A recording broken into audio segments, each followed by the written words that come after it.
Welcome to tonight's Fireside Chat with Lyndon LaRouche for Thursday, October 21st. I'm Dennis Speed. We will be discussing a process that has now evolved in a very specific direction tonight. And I kind of want to get right to it and then allow for, during the period when we get to the questions and answers, that we will update you on various aspects of the global picture that may not be addressed in the first opening remarks.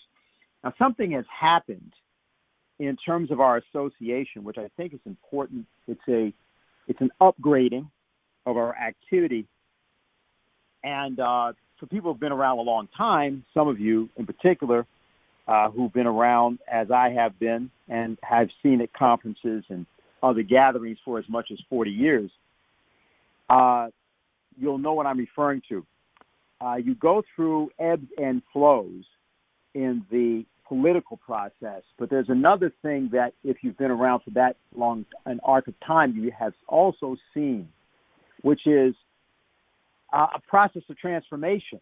And we're going through that process now, but it's a little bit different for many of us because it's sort of the cumulative effect of an outlook for which we fought for many decades. And that outlook has been borne out to be correct. Now, that in itself may, I guess, give solace to and some sense of satisfaction to some people. But what I mean by that is that what we've been able to live through is many different movements or many different, so shall we say, issues. They tend to come and go around presidential campaigns and sometimes around particular events, wars, for example. And there's great agitation, great focus, and a great amount of energy that is expended. And then when you look at those things at a decade's distance, you sort of say to yourself, what was that all about? And you recognize that those matters, which seem to be of such great import, are peculiarly unimportant when you go, for example, as you might. I happen to be able to do this because of the archive of material we happen to have around. And you pick out a newspaper from 45 years ago, and you see these things that you know are virtually incomprehensible to anybody that's, let's say, 20 years old today, 25 years old today. And you wonder, how would the significance of this be conveyed to that person? And you often conclude there wasn't any great significance to it. It simply seemed to be significant at the time. This is called the graveyard of current events. But then there's something different. And that different thing is what we're about to converge on in 10 days in Glasgow. Some of us are referring to it as ghouls gone wild. It's this COP26 Climate Change Summit Conference. It's going to have 25,000 people that come there to attend and maybe as many as 150,000 people that come there to protest. And there's many different issues there, and I'm going to let Marcia go through this.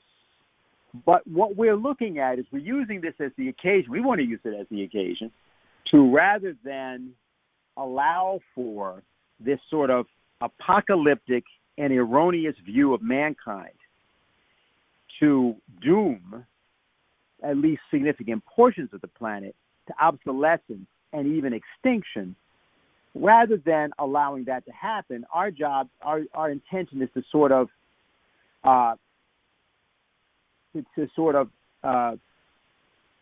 knock the brains out of falsehood by putting forward not only ideas that are palpably true, but are able to be corroborated by people as to be true. It's not enough to say that we have a better idea than somebody else. You've got to actually be able to demonstrate that your conception of a human being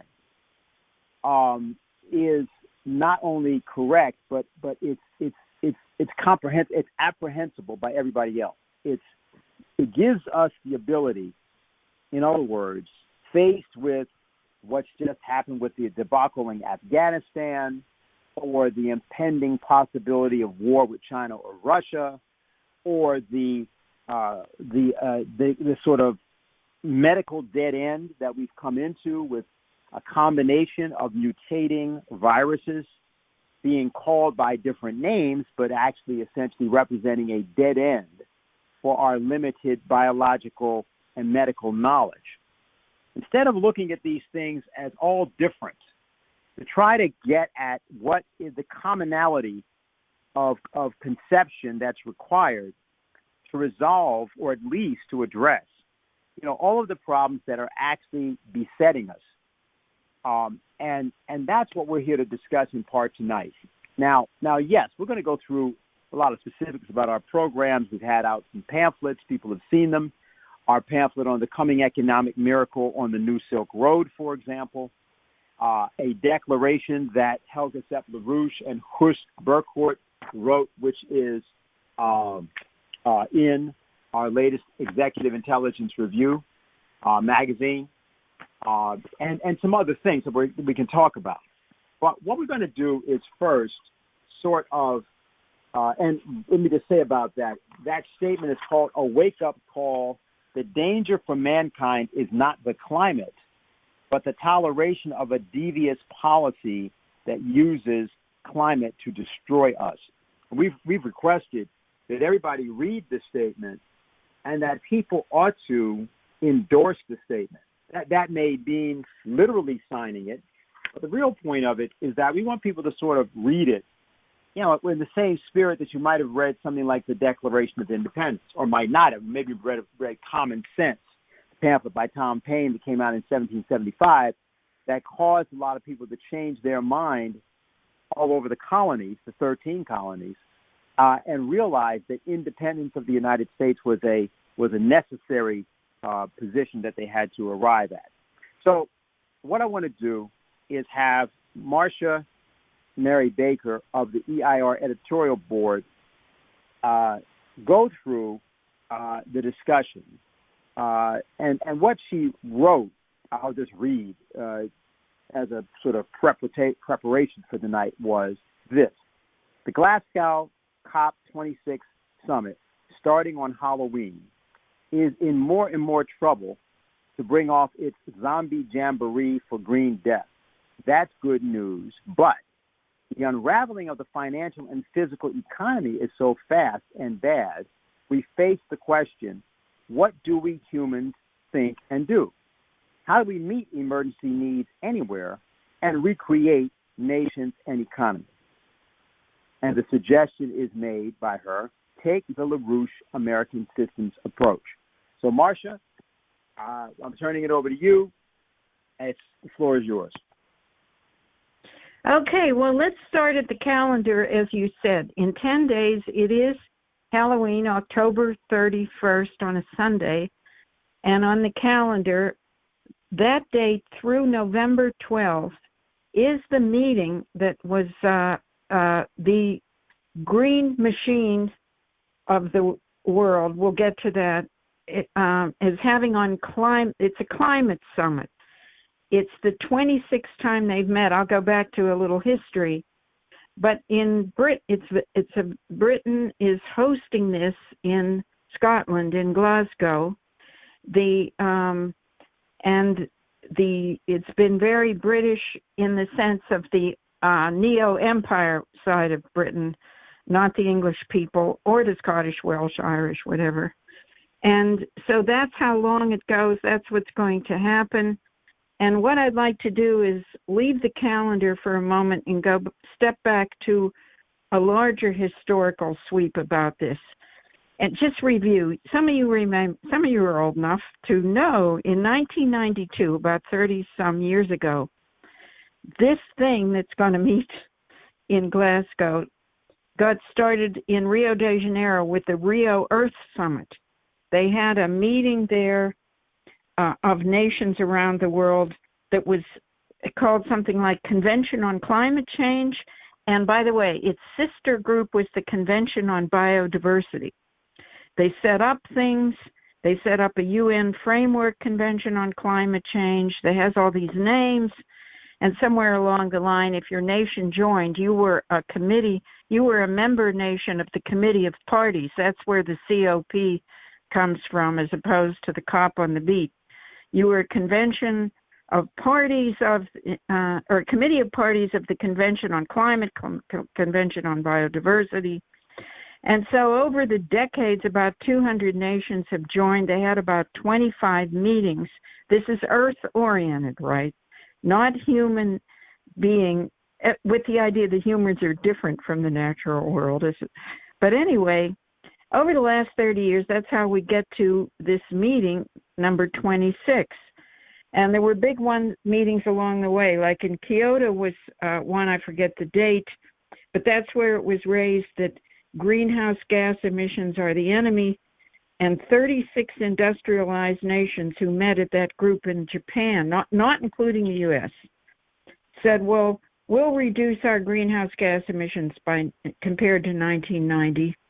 Then they had a second round, and that's where the famous Paris meeting in 2015 comes along. It was the 21st meeting of this operation, and a climate agreement was set up that applied to all nations, not just the 36 big or industrialized ones. And the whole idea was you were supposed to have a national plan of how you're going to cut your CO2 emissions. And, you know, the USA under Trump dropped out of that. Then last January, Biden put the U.S. back into it. But all along, and I'll get to this later, there was a sister track on biodiversity, meaning, I'll get to what it means. Many of you on the phone know very well. So now let's come back to the nature of who's running the show in Glasgow beginning Halloween. And you know it's the royals, especially the British megabanks, billionaire elites, with the idea of putting out the notion that carbon dioxide, which is after all plant food, it makes nice fizzy drinks, it does many good things, but you're supposed to agree that it's the enemy and have less food, less activity, less emissions that are said to surround the earth, capture solar rays, and cause overheating, which is not our subject tonight, but we can get into it because this isn't scientifically true. But this is an unbelievable big lie, isn't it? Really big and lasting over 30 years. And before the precursors to the Rio Earth Summit in 1992 had to do with other organizations like the World Wildlife Fund, the Conservation Society, the International Union of Conservation, whatever it's called. It goes back to earlier in the 1900s to straight old euthanasia, eugenics networks. That's another subject too, that kind of history. But the precursor of the Earth Summit was blatant. Let's get rid of the people we want to in the name of, just because we don't like them. Now we changed it to in the name of saving the earth.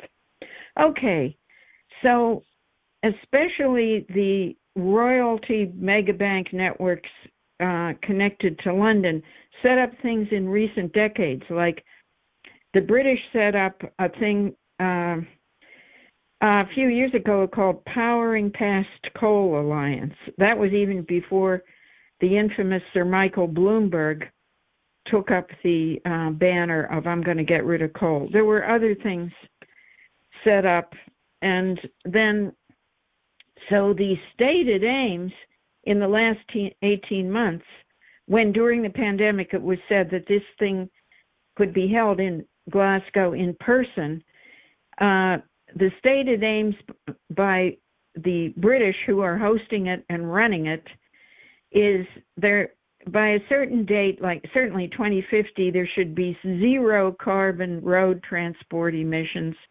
By 2040, over half of new car sales should be electric, a whole list of things like that. And overall, finance, green finance, should be shifted entirely, the great transition, out of anything connected to gas, coal, oil, and go into what they define as green, wind, solar, and so forth. So now let's keeping 30 years in mind, because also we've had enough of this. It's caused enough damage. It's an opportunity, not just a trajectory. So we get to the fact that the next, who's going to go? Well, the one thing is, in recent months, it was said 30,000 participants and attendees, everyone from media to now. Then it went down to 25,000. Then it went down to 20,000. Then it's raised. The prospect, however, we can't say how many protesters might show up. That's keep that in mind. But in fact, just to make clear, they're all supposed to come in, and of course, on the logistical side, if you're a poor nation in the Pacific Islands or in Africa, the whole thing has been a riot. You're supposed to be able to go into Britain and quarantine yourself at a very expensive hotel for 10 to 14 days.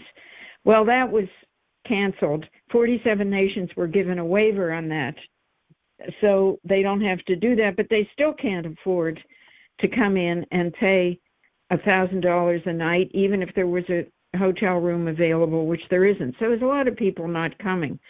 Now, the Queen last week, just to review, was over in Wales at some function of the Senate there in Wales, and then it was publicized, maybe on purpose, overhearing her say, "Extraordinary, isn't it? I've been hearing all about COP. Still don't know who's coming, no idea. We only know about people who are not coming. And it's really irritating when they talk, but they don't do." So that was everywhere. There's the Commonwealth, and people who had indicated they aren't going to come in the Commonwealth, like Scott Morrison of Australia said 3 days ago he's going to come, and poor Modi in India said today or yesterday he's going to come. But look who isn't coming. Xi Jinping, the president of China, Putin, the president of Russia, and there are plenty of others. Prince Charles said the same thing last week to BBC. They just talk. The problem is to get action on the ground. I've been trying to do this for the last 40 years. And of course, he's the skunk that very much has to do with this green finance, namely a chokehold on, to organize that you shouldn't. Well, never mind. You know what I'm talking about. So you got the glitterati coming, all the green types, which is Jeff Bezos and Greta Thunberg, Bill Gates, pop singers, Amazon, McDonald's, the big cartels, Nestle's that own Starbucks, the Atlantic Council, the World Economic Forum, the Davos gang has a whole big operation. They say they're going to announce with John Kerry, the environment envoy for Biden, something called First Moves Coalition. Now, in that sense, that was a couple months ago. They either will or won't. That's straight with this Davos crowd is the green reset, the green transition, stakeholder capitalism. I'm using phrases for really shutting down economic activity that people live on. So, but I want to say one thing is whoever, I'm just giving you the flavor. Now, Biden is scheduled to go via the Vatican to meet with the Pope. The Pope is not going for health reasons or whatever not reasons. He was going to go, and now he won't, I think.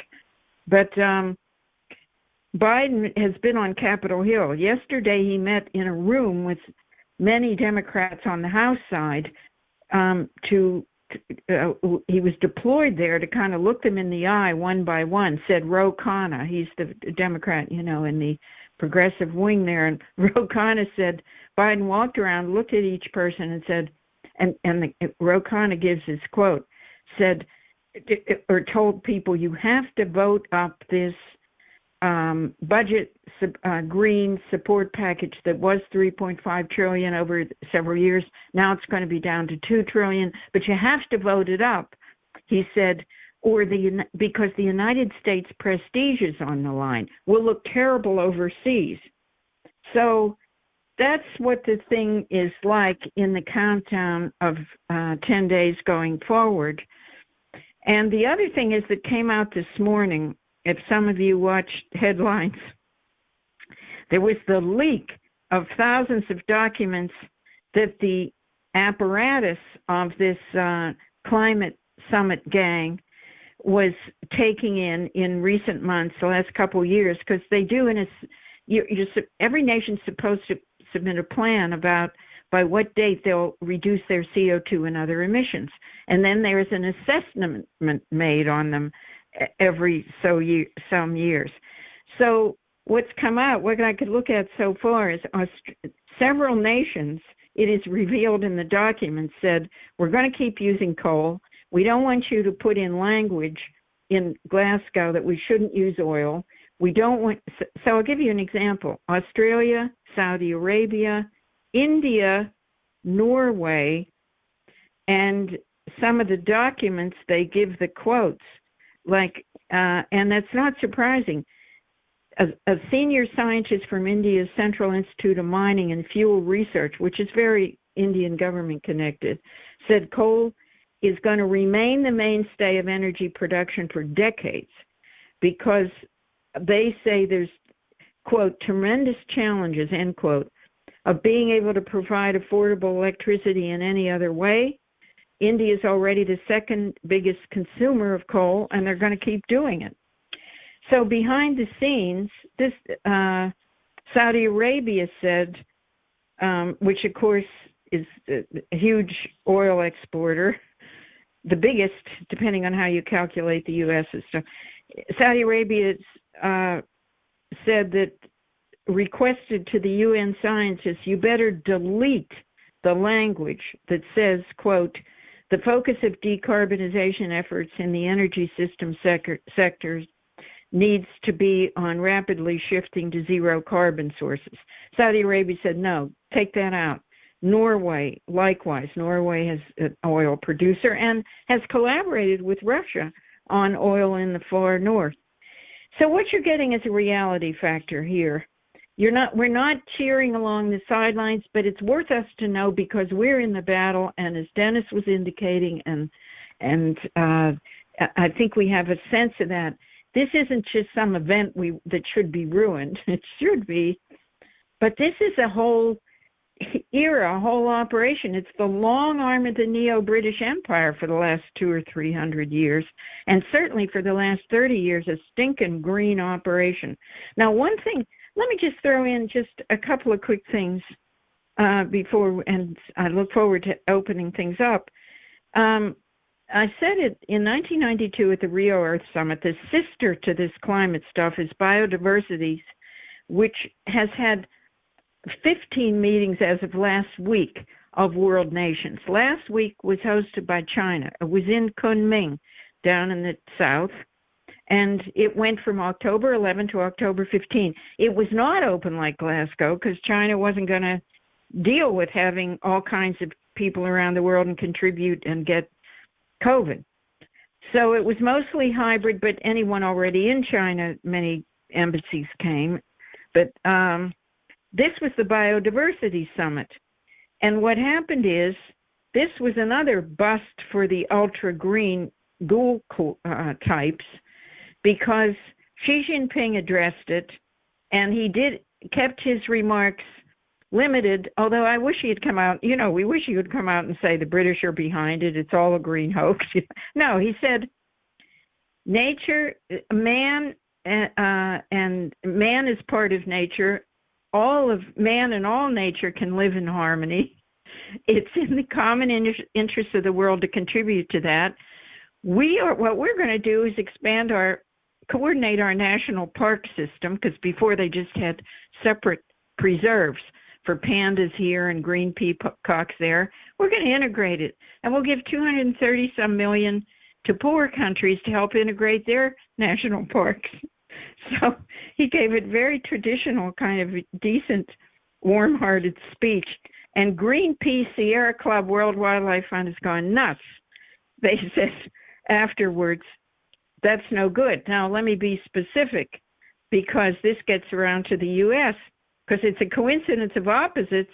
China's supposed to be the demon if you listen to both the U.S. Republican Democrats and controlled and Mickey, the immediate control. But in fact, what Xi Jinping did not say and was not in the declaration from this big deal meeting in China. It's called the Kunming Declaration. It was released October 13th.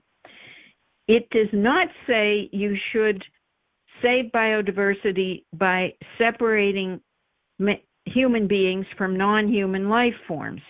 That has been the green push all along, that you should, for example, by 2050, this view says you should have 50% of the earth should be reserved for non-humans, creatures and insects and fish that aren't, and mankind should only occupy the area of 50% of the land and water of the earth, and that way you'll prevent high rates of extinction. And you should, if you can't do that, try for 30% of the earth to be set aside by 2030 for non-humans. And of course, what did the Biden administration do when they came in January? They announced, let's have 30 by 30. We want to set aside lands. So the U.S. has been, the Western states, and people on the phone have been part of it, has been very much part of the international resistance to this kind of crazy thought. Dozens and dozens, hundreds by now, county boards have passed resolutions against 30 by 30. It's been very big, for example, at the RCAF, which is the Independent Rancher Livestock Producer Convention in August. They had speeches against this. So Xi Jinping and these Western activists are very much on the same side. And so that biodiversity track is also in trouble. Anyway, that's the latest on that. So so let me just move on then to the final concept here for where we're at, because the timing of as it happens, the timing of this Glasgow event and last week's biodiversity event comes at the time when already the terrible destructuring of the economic system we've had for 30, 50 years under the kind of casino economics policies, where we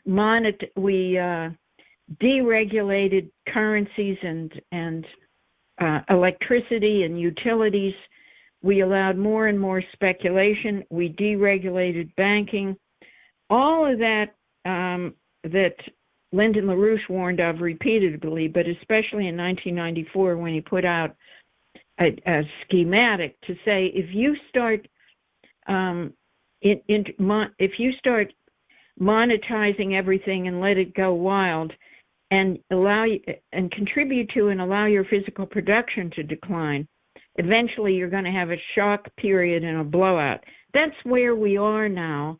It's been contributed to by the crazy green onslaught in the last couple years. So it's a complexity taken all together. We got wild situations, don't we? Texas blackouts. We had a Minnesota blackout. We almost had all of Europe blacked out in January.